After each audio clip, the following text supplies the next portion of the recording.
ನೋಡಿ ತುಂಬ ದಿನ ಆದಮೇಲೆ ವಿಡಿಯೋ ತೊಗೊಂಬಂದಿದ್ದೀನಿ ಸ್ನೇಹಿತರೆ. ಇವತ್ತು ಯಾವ ರೆಸಿಪಿ ಮಾಡ್ತಾ ಇದ್ದೀನಿ, ತುಂಬ ಲೇಟ್ ಆಗಿದೆ ವಿಡಿಯೋ ಮಾಡಿ, ತುಂಬ ದಿನನೇ ಆಯಿತು, 3-4 ತಿಂಗಳೇ ಆಯಿತು.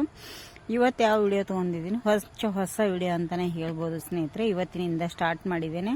ಯಾರೆಲ್ಲ ಇನ್ನೂ ನಮ್ಮ ಚಾನಲ್ನ ಸಬ್ಸ್ಕ್ರೈಬ್ ಮಾಡ್ಕೊಂಡಿರಲ್ಲ, ಪ್ಲೀಸ್ ಸಬ್ಸ್ಕ್ರೈಬ್ ಮಾಡ್ಕೊಳ್ಳಿ, ಆದಷ್ಟು ಜನರಿಗೆ ಶೇರ್ ಮಾಡಿ. ನಾನು ಬೆಳಗ್ಗೆ ದೋಸೆ ಮಾಡಿದೆ, ದೋಸೆ ಹಿಟ್ಟು ಉಳಿತು, ಏನು ಮಾಡೋದು ಅನ್ನುವಾಗ ಯೋಚನೆ ಮಾಡುವಾಗ ಈ ಥರ ಮಾಡಿದರೆ ಹೇಗಾಗುತ್ತೆ ಅಂಥೇಳಿ ದೋಸೆ ಹಿಟ್ಟಿನಿಂದ ಇಲ್ಲೊಂದು ಸಾಯಂಕಾಲ ಚಹಾ ಕಾಫಿ ಒಟ್ಟಿಗೆ ತಿನ್ನುವಂಥದ್ದು ಸ್ನ್ಯಾಕ್ಸನ್ನು ರೆಡಿ ಮಾಡ್ತಾ ಇದ್ದೀನಿ. ಹೇಗೆ ಮಾಡೋದು ಅಂಥೇಳಿ ನೋಡೋಣ ಬನ್ನಿ. ಅದಕ್ಕಿಂತಲೂ ಮುಂಚೆ ಇನ್ನೂ ಯಾರೆಲ್ಲ ನಮ್ಮ ಚಾನಲ್ನ ಸಬ್ಸ್ಕ್ರೈಬ್ ಮಾಡ್ಕೊಂಡಿಲ್ಲಲ್ಲ, ಪ್ಲೀಸ್ ಸಬ್ಸ್ಕ್ರೈಬ್ ಮಾಡ್ಕೊಳ್ಳಿ, ಆದಷ್ಟು ಜನರಿಗೆ ಶೇರ್ ಮಾಡಿ. ನಾನು ಇಲ್ಲಿ ತಿಮಾರಿ ಚಟ್ನಿ ಒಟ್ಟಿಗೆ ಸರ್ವ್ ಮಾಡಿ ತೋರಿಸ್ತಾ ಇದ್ದೀನಿ. ನೋಡಿ ಇಲ್ಲಿ ಬನ್ನಿ, ನೋಡಿ ದೋಸೆ ಹಿಟ್ಟಿತ್ತು, ಒಂದು 3-4 ದೋಸೆ ಹಿಟ್ಟು ಇದೆ ಅಷ್ಟು. ಅದಕ್ಕೆ ಇಲ್ಲಿ ಸಣ್ಣದಾಗಿ ಕಟ್ ಮಾಡ್ಕೊಂಡಿರುವಂಥ ಈರುಳ್ಳಿನ ಸೇರಿಸ್ಕೊತಾ ಇದ್ದೀನಿ.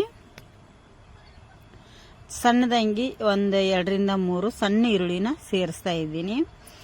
ಹಾಗೆ ರುಚಿಗೆ ತಕ್ಕಷ್ಟು ಕಾಯಿ ಮೆಣಸು ನೀವು ಕಟ್ ಮಾಡಿ ಅದ್ರ ಹಾಕೊಳ್ಳಿ, ಇಲ್ಲ ಅಂದರೆ ಮಿಕ್ಸಿಗೆ ಹಾಕಿ ನೈಸ್ ಮಾಡಿ ಅದ್ರ ಹಾಕೊಳ್ಳಿ. ಹಾಗೆ ಸ್ವಲ್ಪ ಕೊತ್ತಂಬರಿ ಸೊಪ್ಪನ್ನು ಕೂಡ ಸೇರಿಸ್ತಾ ಇದ್ದೀನಿ.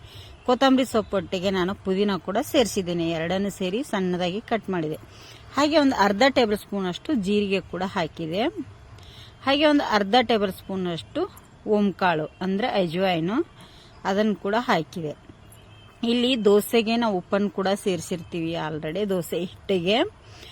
ಮತ್ತೆ ಸ್ವಲ್ಪ ನಾವು ಈರುಳ್ಳಿ ಎಲ್ಲ ಹಾಕಿರೋದ್ರಿಂದ ಸ್ವಲ್ಪ ರುಚಿಗೆ ಉಪ್ಪನ್ನು ಕೂಡ ಇಲ್ಲಿ ಹಾಕ್ತಾ ಇದ್ದೀನಿ. ಈಗ ಇದನ್ನು ನಾವು ಚೆನ್ನಾಗಿ ಮಿಕ್ಸ್ ಮಾಡ್ಕೋಬೇಕು ಸ್ನೇಹಿತರೆ. 1 ಸ್ಪೂನ್ ತಗೊಂಡು ಇಲ್ಲಿ ನೋಡಿ ಈ ಥರ ಎಲ್ಲವನ್ನು ಮಿಕ್ಸ್ ಮಾಡ್ಕೊಳ್ಳಿ. ದೋಸೆ ಹಿಟ್ಟಿನಿಂದ ಈ ಥರನೂ ಮಾಡ್ಬೋದು ಅಂತ ಹೇಳಿ ನಿಮ್ಮ ತಲೆಯಲ್ಲಿ ಓಡ್ತಿರ್ಬೋದು. ಹೌದು ನೋಡಿ, ಸ್ವಲ್ಪ ಇದು ದೋಸೆ ಹಿಟ್ಟು ನಾನು ತುಂಬ ಗಟ್ಟಿಯಾಗಿ ಮಾಡಲ್ಲ, ಸ್ವಲ್ಪ ಮಿದುವಾಗಿದೆ. ಇದಕ್ಕೀಗ ಮಿದುವಾದರೆ ಅಕ್ಕಿ ಹಿಟ್ಟದು ಯಾವುದು ಬೆರೆಸ್ಲಿಕ್ಕೆ ಹೋಗಬೇಡಿ, ಸ್ವಲ್ಪ ಕಡಲೆ ಹಿಟ್ಟನ್ನು ಹಾಕೊಳ್ಳಿ. ನಾನಿಲ್ಲಿ ದೊಡ್ಡ ಟೇಬಲ್ ಸ್ಪೂನಿಂದ 1 ಟೇಬಲ್ ಸ್ಪೂನ್ ಅಷ್ಟು ಕಡಲೆ ಹಿಟ್ಟು ಹಾಕಿದ್ದೀನಿ, ಅಂದರೆ ಒಂದು 2 ಟೇಬಲ್ ಸ್ಪೂನ್ ಅಷ್ಟು ಕಡಲೆ ಹಿಟ್ಟನ್ನು ಸೇರಿಸಿದ್ದೀನಿ. ಜಾಸ್ತಿ ಹಾಕೊಳ್ಳಿಕ್ಕೆ ಹೋಗಬೇಡಿ, ಚೆನ್ನಾಗಿ ಬರಲ್ಲ. ಹಾಗಾಗಿ ಎಲ್ಲವನ್ನು ಮಿಕ್ಸ್ ಮಾಡಿದ್ಮೇಲೆ ನೋಡಿ ಈ ಥರ ಆಗಿದೆ. ಇದಕ್ಕೆ ನೀವು ಇದು ತುಂಬಾ ಗಟ್ಟಿ ಅನ್ನಿಸ್ತಾ ಉಂಟು, ಮತ್ತು ಸ್ವಲ್ಪ ಮಿದು ಮಾಡ್ಕೊಳ್ಳಿ. ನಿಮಗೆ ಬೇಕಂದರೆ ಸೋಡಾ ಪುಡಿ ಹಾಕೋಬೋದು, ಆಪ್ಷನಲ್ ಅದು. ನಾನು ಹಾಕಿಲ್ಲ ಇಲ್ಲಿ ಸೋಡಾ ಪುಡಿ. ಆದರೂ ದೋಸೆ ಹಿಟ್ಟು ಇರುತ್ತಲ್ಲ, ತುಂಬಾ ಪಳ್ಳಾಗಿ ತುಂಬಾ ಚೆನ್ನಾಗಿ ಬರ್ತವೆ. ಒಳಗಡೆ ಜೇನುಗೂಡು ಥರ ಗೂಡಾಗಿ ತುಂಬ ಚೆನ್ನಾಗಿರ್ತವೆ. ಇಲ್ಲಿ ಪಾತ್ರೆ ಒಂದು ಕಡಾನಿಗೆ ಇಟ್ಟಿದ್ದೇನೆ, ಅದಕ್ಕೆ ಎಷ್ಟು ಬೇಕೋ ಅಷ್ಟು ಎಣ್ಣೆನ ಹಾಕಿದ್ದೇನೆ.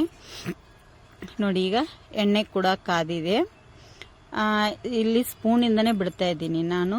ಆ ಹಿಟ್ಟು ಮಿದು ಇರೋದ್ರಿಂದ ಸ್ಪೂನಿಂದನೇ ನಿಮಗೆ ಬಿಟ್ಟು ತೋರಿಸ್ತಾ ಇದ್ದೀನಿ. ಯಾಕಂದರೆ ತುಂಬಾ ಗಟ್ಟಿಯಾಗಿದ್ದರೆ ಕೈಯಿಂದ ಕಲಿಸ್ಬೋದಿತ್ತು ನಾವು ಬಜ್ಜಿ ಥರ. ಇಲ್ಲ, ನಾನು ಸ್ಪೂನಿಂದನೇ ಹಾಕ್ತಾ ಇದ್ದೀನಿ ಚಿಕ್ಕ ಚಿಕ್ಕದಾಗಿ. ಪ್ಲೀಸ್, ತುಂಬ ದಿನ ಆಯಿತು ನಾನು ವಿಡಿಯೋ ಮಾಡಿ ಹಾಕದೆ, ಮತ್ತು ಕಂಬ್ಯಾಕ್ ಆಗಿದ್ದೀನಿ ಅಂತಲೇ ಹೇಳ್ಬೋದು. ಪ್ಲೀಸ್ ಸಪೋರ್ಟ್ ಮಾಡಿ. ಇನ್ನೂ ಯಾವುದಾದ್ರೂ ನಿಮಗೆ ರೆಸಿಪಿ ಬೇಕಂದರೆ ನನಗೆ ಕಮೆಂಟ್ ಬಾಕ್ಸಲ್ಲಿ ತಿಳಿಸಿ ಸ್ನೇಹಿತರೆ. ಯಾರಿಗೆಲ್ಲ ಇಷ್ಟ ಆಗುತ್ತೆ ಒಂದು ಲೈಕ್ ಮಾಡಿ. ನೋಡಿ, ನಮಗೆ ಎಷ್ಟು ಬೇಕು ಅಷ್ಟು ಹಾಕ್ಕೊಳ್ಳಿ. ತುಂಬಾ ದೊಡ್ಡದು ಹಾಕಬೇಕಂತೇನಿಲ್ಲ, ಚಿಕ್ಕದು ಹಾಕ್ಕೊಳ್ಳಿ. ತುಂಬ ದೊಡ್ಡದಾದ್ರೆ ಏನಾಗುತ್ತೆ, ಗಟ್ಟಿ ಅನಿಸುತ್ತೆ ನಮಗೆ. ನೋಡಿ ಇಲ್ಲಿ ನಾನು ಅತ್ತಿಕಾಯಿ ಅಂಥೇಳಿ ಮಾಡ್ತೀವಿ ನಾವು ಕಡಲೆ ಹಿಟ್ಟಿಂದು. ಈರುಳ್ಳಿ ದೊಡ್ಡ ಕಟ್ ಮಾಡಿ ಆ ಥರ ಅತ್ತಿಕಾಯಿಯಷ್ಟು ನಾನು ಹಾಕಿದೆ. ಆದರೂ ನೋಡಿ ದೋಸೆ ಹಿಟ್ಟು ಇರೋದ್ರಿಂದ ತುಂಬಾ ಉಬ್ಬಿ ಚೆನ್ನಾಗಿ ಬರ್ತಾ ಇದ್ದಾವೆ. ಗಟ್ಟಿ ಇದು ಗರಿಯಾಗಿ ತುಂಬಾ ಚೆನ್ನಾಗಿ ಬಂದಿದ್ದಾವೆ. ಇದರೊಟ್ಟಿಗೆ ಒಂದು ಚಟ್ನಿ ಇದ್ದರೆ ಸಾಕು, ಕಾಯಿ ಚಟ್ನಿ. ಅದು ಏನಾದರೂ ದೋಸೆ ಒಟ್ಟಿಗೆ ಚಟ್ನಿ ಮಾಡಿರ್ತೀವಿ ಉಳಿದಿರುತ್ತೆ ನೋಡಿ, ಅದರೊಟ್ಟಿಗೆ ತಿನ್ನಿ. ನಾನು ದೋಸೆ ಒಟ್ಟಿಗೆ ತಿಮಾರಿ ಚಟ್ನಿ ಮಾಡಿದೆ, ಅದರೊಟ್ಟಿಗೆ ಸರ್ವ್ ಮಾಡ್ತಾಯಿದ್ವಿ. ಟೇಸ್ಟ್ ಮಾತ್ರ ತುಂಬಾ ಚೆನ್ನಾಗಿತ್ತು, ಡಿಫ್ರೆಂಟ್ ಆಗಿತ್ತು ಟೇಸ್ಟು. ಯಾರಿಗೆಲ್ಲ ಇಷ್ಟ ಆಗುತ್ತೆ ಒಂದು ಲೈಕ್ ಮಾಡಿ, ಶೇರ್ ಮಾಡಿ, ಕಮೆಂಟ್ ಮಾಡೋದನ್ನು ಕೂಡ ಮರೀಲಿಕ್ಕೆ ಹೋಗಬೇಡಿ. ಪದೇ ಯಾಕೆ ಹೇಳ್ತಾ ಇದ್ದೀನಿ ಅಂದರೆ ನಮಗೂ ಒಂಥರ ಖುಷಿ ಆಗುತ್ತೆ. ನೋಡಿ ಇಲ್ಲಿ ಫ್ರೈ ಮಾಡ್ಕೊತಾ ಇದ್ದೀನಿ. ಈ ಥರ ಎಲ್ಲವನ್ನು ಚೆನ್ನಾಗಿ ಫ್ರೈ ಮಾಡ್ಕೊಳ್ಳಿ. ಈಗ ಇದು ಫುಲ್ಲು ಫ್ರೈ ಆಗ್ತಾ ಇದೆ. 2 ಸೈಡು ಚೆನ್ನಾಗಿ ಫ್ರೈ ಮಾಡ್ಕೋಬೇಕು. ನೋಡಿ, ಒಂದು ಕಡೆ ಚೆನ್ನಾಗಿ ಫ್ರೈ ಆಗುತ್ತೆ, ಒಂದು ಕಡೆ ಫ್ರೈ ಆಗೋದಿಲ್ಲ.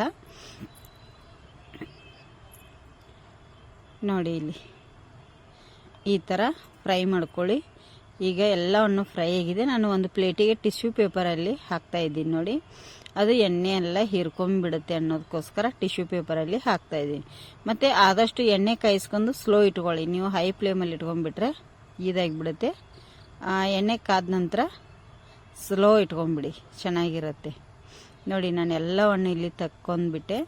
ಇಲ್ಲಿ ಬಂದೀಗ ಸರ್ವ್ ಮಾಡಿ ತೋರಿಸ್ತಾ ಇದ್ದೀನಿ. ನಾನು ತಿಮಾರಿ ಚಟ್ನಿ ಮಾಡಿದ್ದೆ ದೋಸೆಗೆ ಅಂಥೇಳಿ, ಅದನ್ನೇ ಇಟ್ಟು ಸರ್ವ್ ಮಾಡಿ ತೋರಿಸ್ತಾ ಇದ್ದೀನಿ. ಆದರೆ ತುಂಬ ಚೆನ್ನಾಗಿ ಬಂದಿದೆ, ಒಳಗಡೆ ಗೂಡಾಗಿ ಎಷ್ಟು ಚೆನ್ನಾಗಿ ಬಂದಿದೆ ನೋಡಿ. ತಿಮಾರಿ ಚಟ್ನಿ ಒಂದಿಗೆ ಆದರೂ ತಿನ್ನಿ, ನೀವು ಹಾಗಾದರೂ ತಿನ್ಬೋದು. ಚಹಾ ಕಾಫಿ ಒಟ್ಟಿಗೆ ಸೂಪರ್ ಆಗಿರುತ್ತೆ. ಇವತ್ತಿನ ರೆಸಿಪಿ ಇಷ್ಟ ಆಗಿದ್ರೆ ಒಂದು ಲೈಕ್ ಮಾಡಿ, ಶೇರ್ ಮಾಡಿ, ಕಮೆಂಟ್ ಮಾಡೋದನ್ನು ಮರೀಲಿಕ್ಕೆ ಹೋಗಬೇಡಿ. ಪದೇ ಪದೇ ಹೇಳ್ತಾ ಇದ್ದೀನಿ, ಪ್ಲೀಸ್ ಸಪೋರ್ಟ್ ಮಾಡಿ ಅಂತಲೇ ಕೇಳ್ಕೊತೇನೆ. ಮತ್ತೆ ನಿಮಗೆ ಮುಂದಿನ ವಿಡಿಯೋದಲ್ಲಿ ಸಿಗ್ತೇನೆ, ಹೊಸ ವಿಡಿಯೋವೊಂದಿಗೆ, ಹೊಸ ರುಚಿಯೊಂದಿಗೆ. ನಿಮಗೆ ಯಾವ್ದು ಬೇಕಂತೇಳಿ, ಯಾವ್ದು ರೆಸಿಪಿ ಬೇಕಂತ ಕಮೆಂಟ್ ಮಾಡಿ. ಮುಂದಿನ ವಿಡಿಯೋದಲ್ಲಿ ಸಿಗ್ತೇನೆ.